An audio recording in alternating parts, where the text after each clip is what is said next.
big criticism that I have of the New People's Army, specifically the Communist Party of the Philippines, is its leader, Jose Maria Sison, his admiration for Robert Duterte, which is the mayor of Davao City, who is frankly a third positionist, a man who has admitted to using death squads against undesirable people, mainly drug addicts and people like that.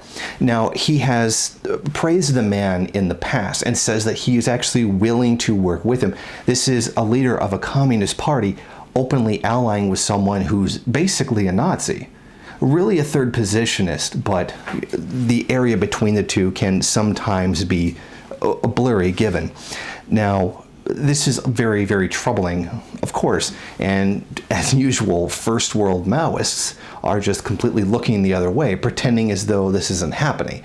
They're just cheerleading the CPP without being critical of them for supporting someone who uses death squads against drug addicts. Now, this has taken an even stranger turn.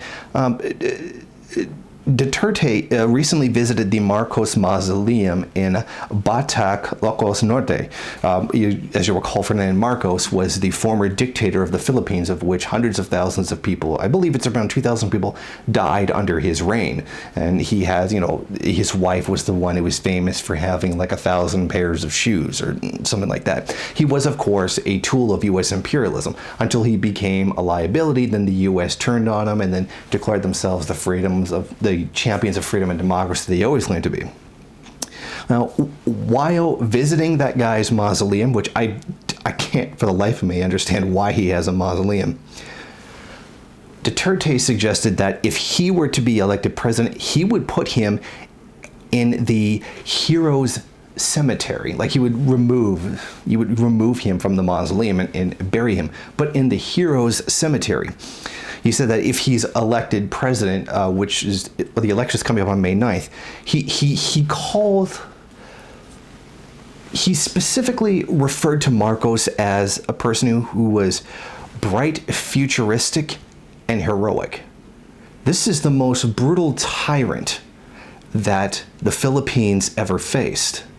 And in fact, the New People's Army, or the People's Army at the time, the Communist Party of the Philippines, this was their great enemy. They lost countless lives trying to fight the Marcos dictatorship. And yet, here they are openly allying with a guy who praises him and suggests that his leadership kind of might be like that. To refer to the dictator who murdered countless members of your people at the behest of U.S. imperialism, and then to turn around as Maoists and support the guy cheering him on is just absolutely dumbfounding to me. There's really no reason that this should be happening at all. It's frankly quite disgusting. And what really bothers me about this is how the first world Maoists are just completely looking the other way on this. They're just pretending as though the CPP really isn't backing the guy and saying that they will work with him if he becomes the president, saying that they would consider laying down arms and ending, the armed conflict that they've been going through for 45 plus years, 47 years, 48 years. So they're willing to end the People's War to ally with a third positionist? What happened to doing revolution? I mean, this is nonsensical to me.